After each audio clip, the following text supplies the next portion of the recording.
Bom dia a todos, uma satisfação muito grande ter todos vocês aqui.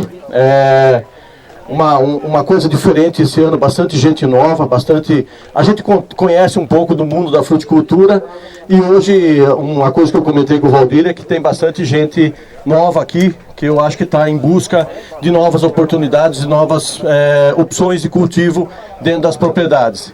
O dia de campo hoje ele vai ser bastante diversificado. Nós vamos estar falando de pitaia, nós vamos estar falando de pêssego, depois a temoia. Lá no seu Norival Galo vai ter a lixia, tem pêssego também. Um dos focos no pêssego é a questão do paredão frutal. Acabou a bateria. Alô? De novo? Bom. Tá acostumado já. Vai lá. Pessoal, então dos focos do pêssego nós vamos tentar trabalhar com a questão do paredão frutal, tá certo? Nós vamos explicar um pouco para vocês. O Valdir é um dos pioneiros aqui dessa técnica. Então lá embaixo a gente fala um pouco mais dela. Para começar um pouco sobre a cultura da pitaia, plantio 2015, tá? Então é uma pitaia que já está com 7 anos, espaçamento 2 metros entre plantas, 4,5 entre linhas, tá certo? Eu acho que cada um, os que já são produtores de pitaia, já tem uma noção mais ou menos exata do seu ralé, da condução, como conduzir. Eu acho que o objetivo um pouco desse dia de campo é tentar trazer algumas coisas, alguns paradigmas que talvez a gente possa quebrar para futuros plantios. Se a gente for pensar hoje na pitaia, os gargalos nossos, está sendo a bacteriose, é um gargalo grande para nós, em termos de doença, tá certo? Esse ano, por incrível que pareça, a pitaia está extremamente limpa, tá certo? Então praticamente não tem lesão nenhuma de bacteriose. Com relação a pragas, um pouquinho a questão do arapuá e uma questão de besouros que acabam raspando a fruta. Então a gente tem todo o problema nosso da questão do pacote de produtos recomendados para a cultura, tá? É bastante limitado, então a gente não tem muitas opções de produtos registrados, né? Valdir, esse ano foi exportado alguma coisa, Valdir? Foi. Canadá, Europa? Os dois lugares. Então quando a gente faz qualquer cultura, tanto a pitaia quanto na temoia, além de você ver o que está registrado para a cultura, existe mais um problema. É ver o que está banido lá fora. Então, alguns produtos que são permitidos aqui dentro do Brasil, vou citar o caso do Nomote na temoia, que é um inseticida registrado, só que lá fora ele é banido. Então nós não podemos usar.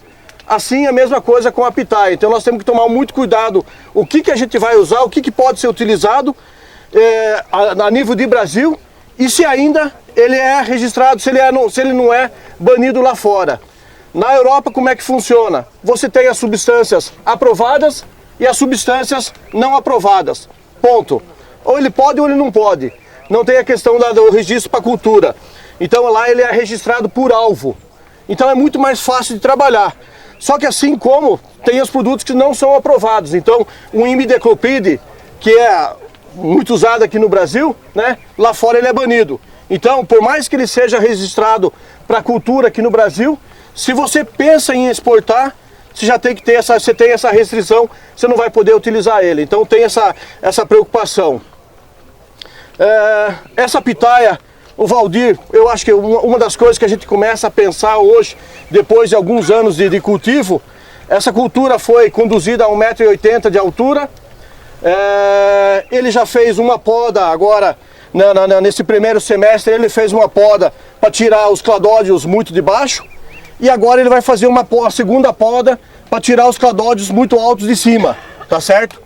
Aí vem uma pergunta para os senhores: preciso plantar ela, fazer a condução dela a 1,80 m de altura?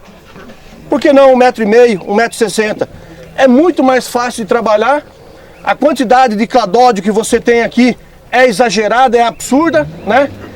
Nós vamos ter aqui a primeira florada final de outubro, começo de novembro, e a primeira colheita vai ser mais ou menos em meados de dezembro. Então os cladódios mais velhos são os que produzem primeiro, e o que brotar daqui para frente é a produção de março e abril, tá certo?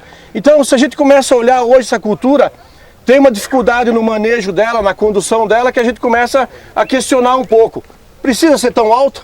Seria muito mais fácil se eu tivesse feito uma espaldeira mais baixa, né? Seria muito mais fácil o manejo. Então, é uma cultura rústica, simples de trabalhar, só que de repente a gente complicou um pouco, a gente dificultou um pouco no manejo em função de ter feito ela com 1,80 m de altura. Então é uma coisa que a gente começa a pensar se precisa fazer isso para novos plantios, tá certo?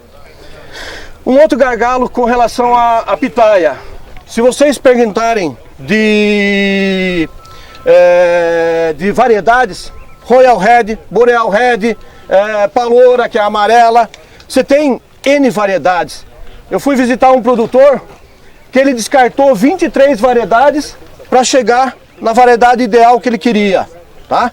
Então, qual é a variedade? Valdir, sabe qual é a variedade aqui, Valdir? Sumiu, Valdir.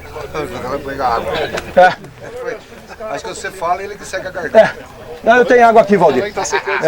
Eu tenho água aqui, Valdir. Qual é a variedade aqui, Valdir? Qual é, Lourenço? Eu não sabia nem falar qual vermelha é. É vermelha. Vermelha com polpa vermelha, que é o grande mercado. Tem aqui, obrigado, Valdir.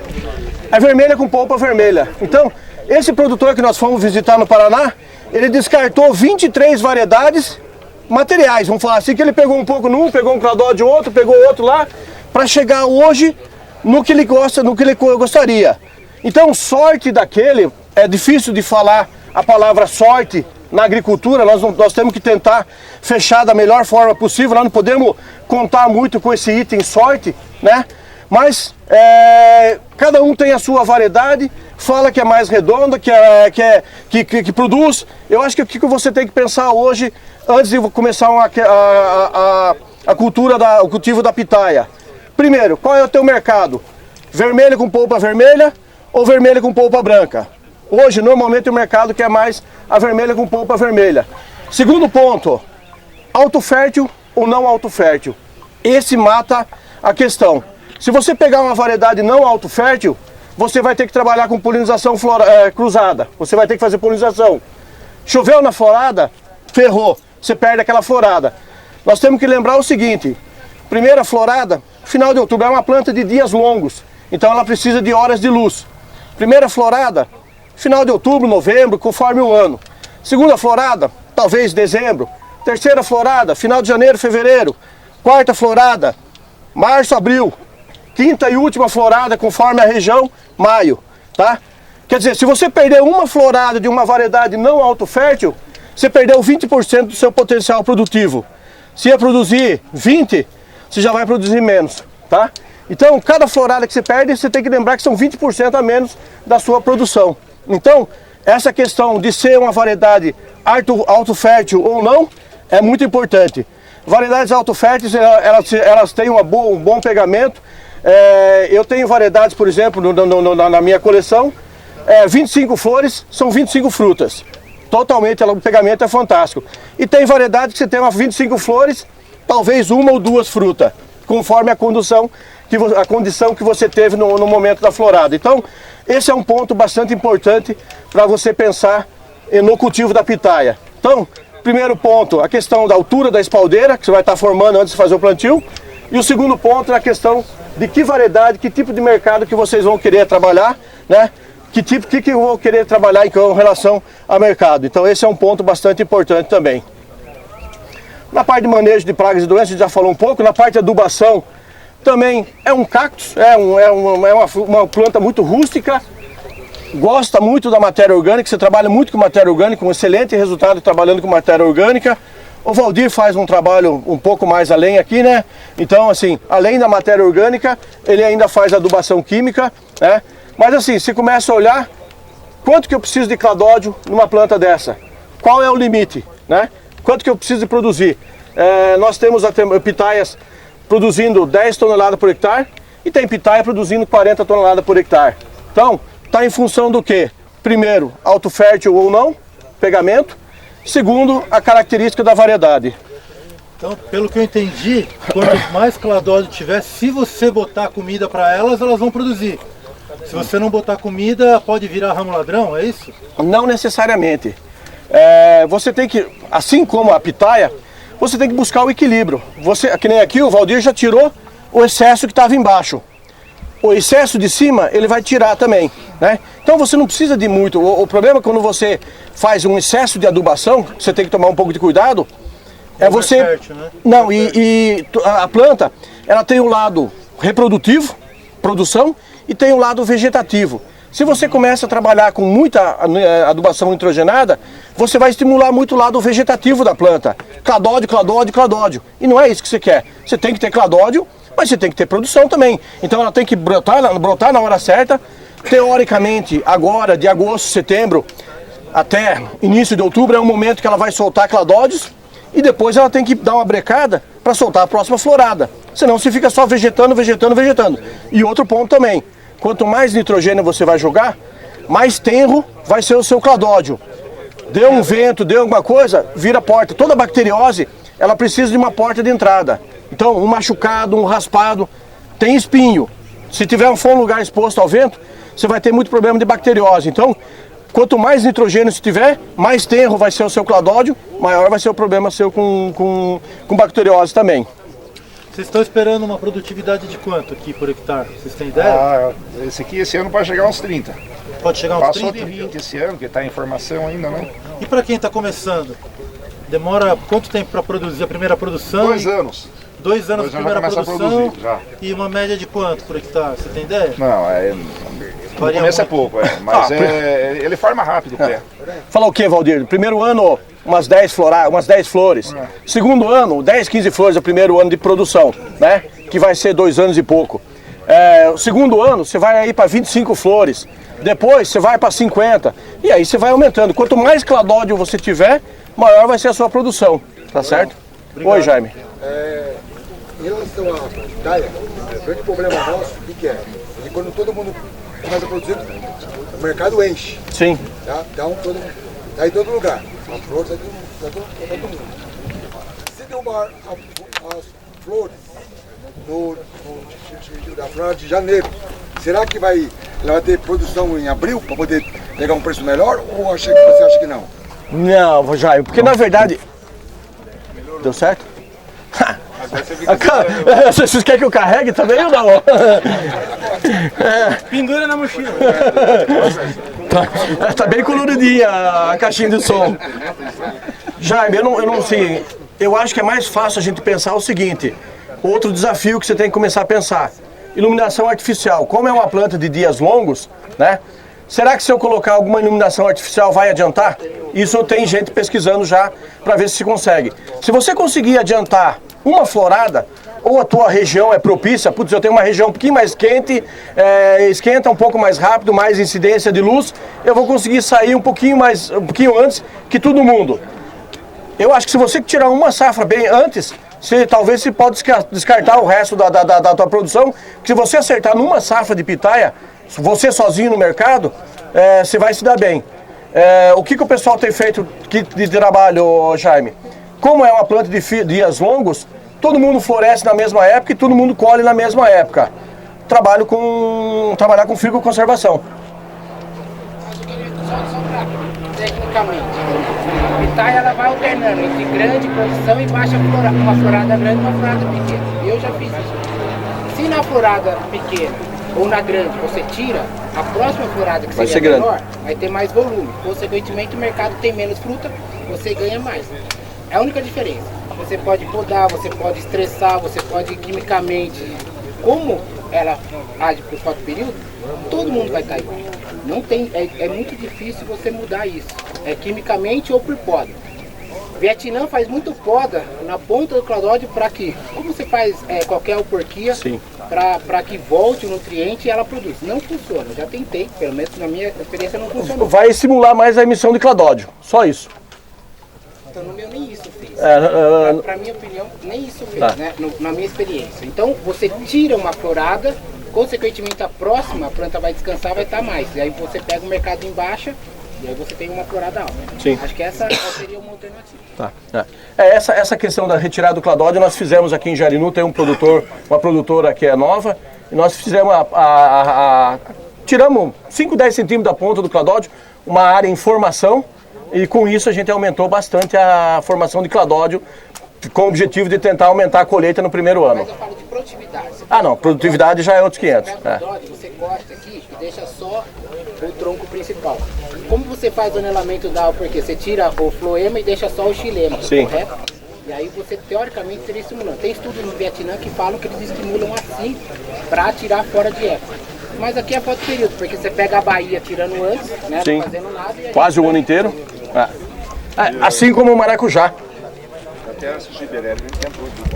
Até o ácido gibberellico foi tentado aqui para tentar segurar um pouco, atrasar a colheita, né, para ver se escapava desse pico de colheita.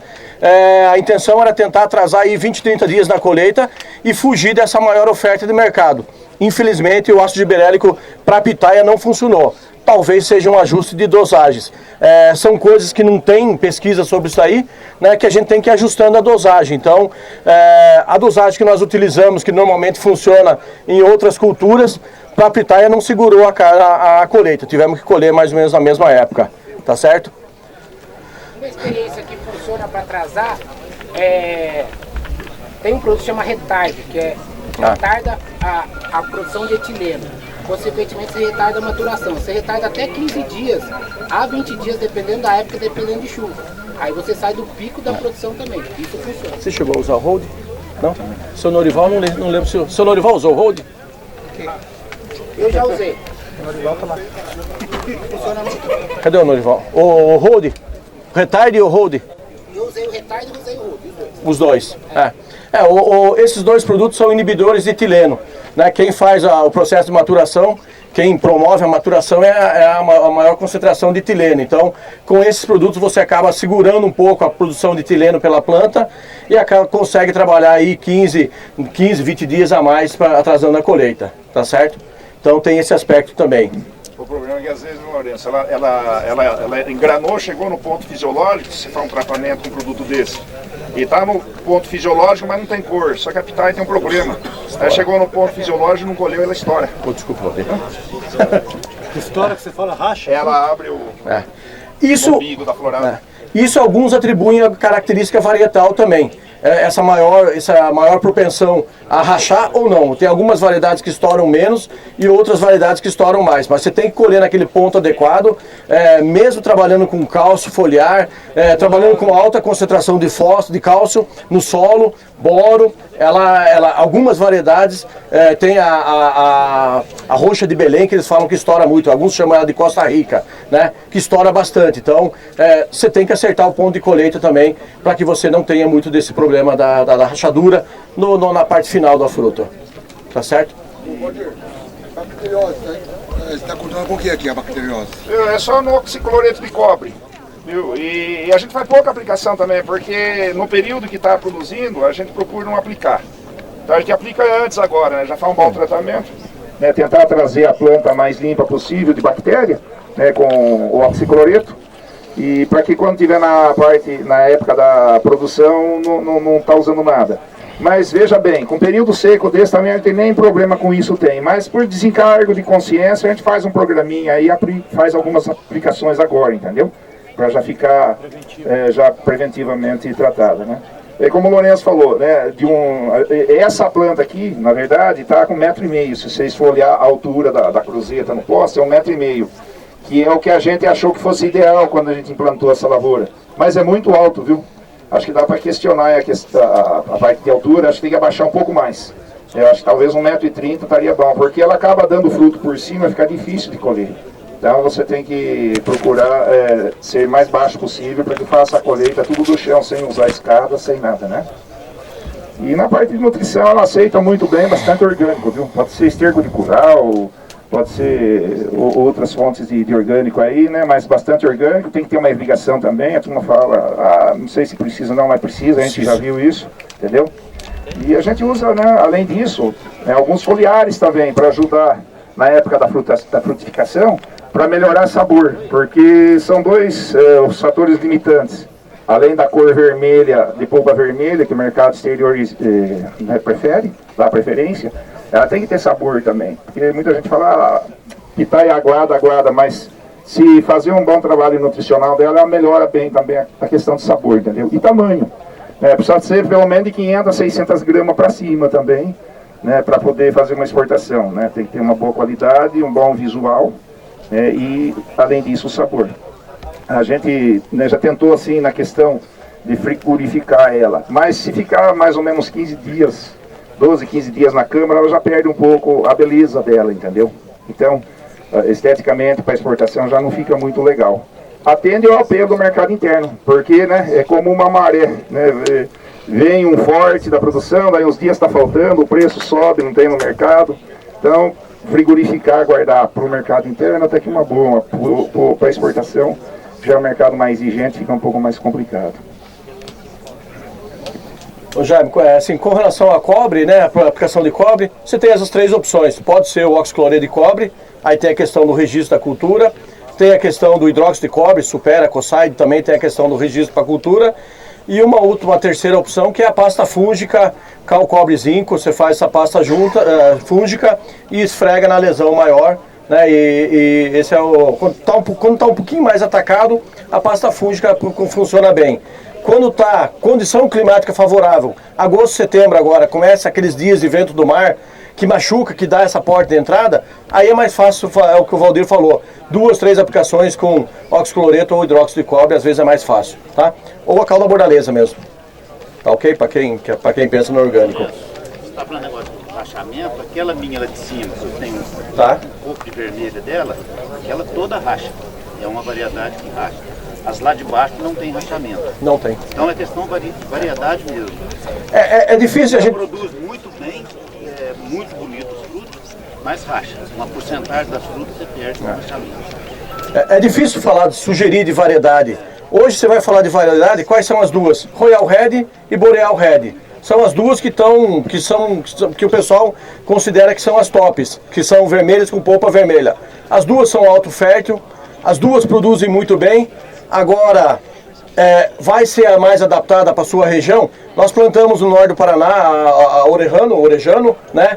Que parecia que era uma variedade fantástica, na região tradicional dela era fantástica, frutos graúdos, perfeita. No norte do Paraná não funcionou, só frutinha miúda e não tem pegamento. Então assim, o que é a variedade correta? Você vai ter que experimentar e ver o que vai acontecer, qual que vai se adaptar melhor à sua condição. Lembrando sempre na questão de ser autofértil. Eu acho que esse é um ponto bastante importante para a cultura. Você pode repetir o nome dessas duas autofértil? Boreal Red e a Royal Red, que são as duas. Tem montes, tem N variedades, vamos falar assim. Você tem alguma coisa de variedade? Cadê o nosso amigo? Vinícius, você tem alguma coisa de outra variedade? Eu falei da Royal Red e da Boreal Red. Então, eu trouxe pitai de fora, né? Na época que eu comecei, eu tô desde 2004 na brincadeira, né? E já testei muito, por isso que eu testei muito ciclo de defensivo, de adubo foliar, de solo. Eu sou um pouco ao contrário do que vocês fazem, principalmente na parte orgânica, tá? Eu vejo as pessoas jogando muito cama de aviário ou esterco orgânico, vou falar Composto. de maneira geral, né? Aí você joga esterco orgânico, tem nitrogênio. Quanto tem de nitrogênio? Você faz análise do esterco orgânico, então você tem um chute. Aí depois você joga adubo químico nitrogenado. Aí depois você joga o foliar nitrogenado. Você calculou toda essa cadeia de quanto foi de nitrogênio? Então eu vejo as pessoas, o excesso de nitrogênio fantástico. Você estimula muito, aí você tem fruto pequeno, você tem problema de florado, problema de pegamento e até problema de fecundação. Tá? Aí você tem problema na parte de formação. Então, é complicado. Variedade, eu sempre falei para todo mundo, as pessoas querem ter uma coleção na sua propriedade. Puta besteira, cara. Não adianta. Você vai vender polpa branca e polpa vermelha e graúda. Se for mercado externo, mais de 600 gramas. Se for mercado interno, aceita o resto. O resto é meramente a pessoa se sentir feliz ou não com o que está fazendo. Sim. Então você pega assim, ó. Pitaia, aquela amarela que eles chamam de gold, né? Ah, Golden, israelense. Começou, como era novidade, inundou. Chegava um pouquinho no Ceasa, vendia alto. Aí começa, igual o Paris falou. Qual que é a diferença? Hoje o Paris, ele pega uma tecnologia do pêssego, que você precisa fazer foliar para dar sabor, você precisa fazer, e adapta para pitaia. Você tem sabor. Agora você pega a Gold, que entrou no mercado azeda, ficou 1 ano vendendo azeda, ninguém mais queria, porque era azeda. Né? Mas era azeda porque não tinha trato ou era azeda porque a variedade não tem capacidade de cuidar? Então, desculpe pessoal, mas assim, ó, Se você vai começar hoje, 2022, um plantio de pitaia sem fazer foliar, sem ter algo mecanizado, e eu vejo algumas coisas que eu discordo, mas vamos lá, olha o Paris. O Paris entra com um trator no meio. Hoje eu vejo pessoa plantando 3 por 1,5, 2,5 por 1,5. Para colher de carriola, você tá fora do mercado. Então o pitaia, sim, concordo que ela é rústica, mas também acrescentaria que o que você coloca de trato, ela responde. Então ela é rústica para quem, no momento, você precisa não colocar muito trato. Mas o que você colocar, ela vai responder em bricks e em produção.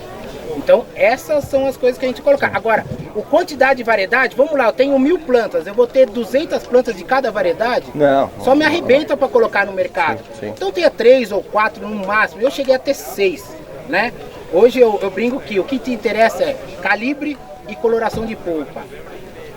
Você nem sabe qual variedade realmente é produtiva e a maioria das pessoas que vendem variedade não tem o ciclo completo. Ele te vende a muda sem nem nunca ter produzido. Batiza de um nome, bota lá um nome qualquer lá e fala que é tal. Esse é o problema. Exatamente. E o que eu vejo outra coisa. Pessoal, cuidado com comprar muda. Cladódio do ano não fica uma muda madura fisiologicamente para dar um pé estável. Então às vezes o pessoal pica assim, ó, produtor de muda, pica tudo as mudinhas novas e te vende, né?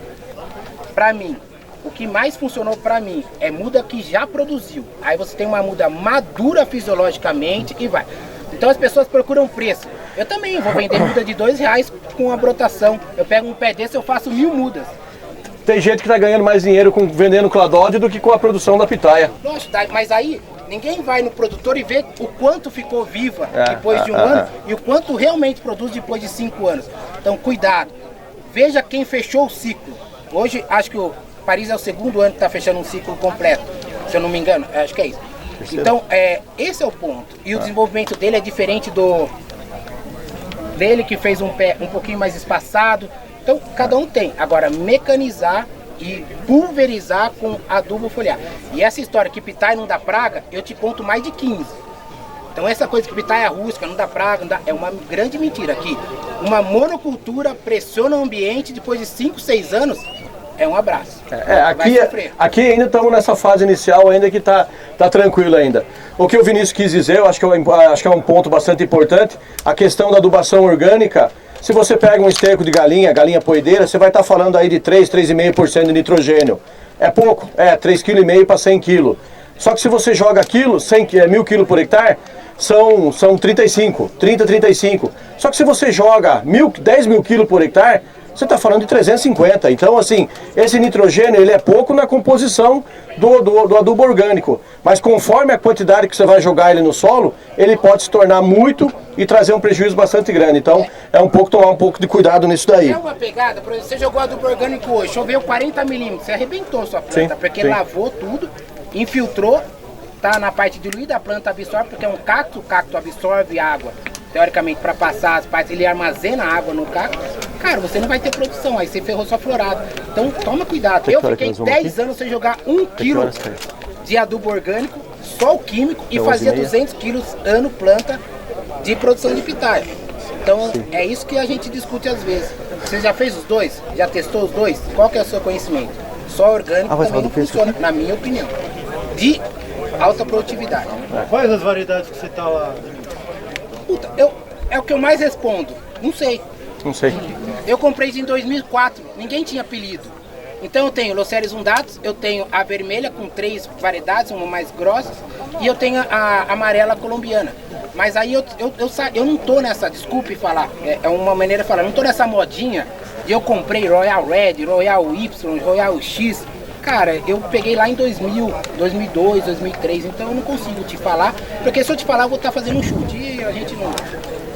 Pessoal, mais alguma pergunta a respeito da pitaia? Vocês estão falando de adubação foliar, né? Mas como os cladódios... Na verdade ele falou, você faz adubação foliar aqui? Faz então, também. Eu queria saber assim, o que vocês fazem para o adubo foliar pegar, porque teoricamente é uma folha cerosa que a água tem tendência a escorrer, eu uso um coadjuvante junto. Eu uso no caso até que pegue da depois vocês falarem da apresentação. Vai passar para eles? Vou falar um pouquinho aqui. Bem, pessoal, para a gente poder acelerando o evento aqui, agora a gente vai falar um pouquinho de pêssego, tá? Na verdade, a nossa lavoura esse ano está bem igualada, né? Nós tivemos uma maturação de gema.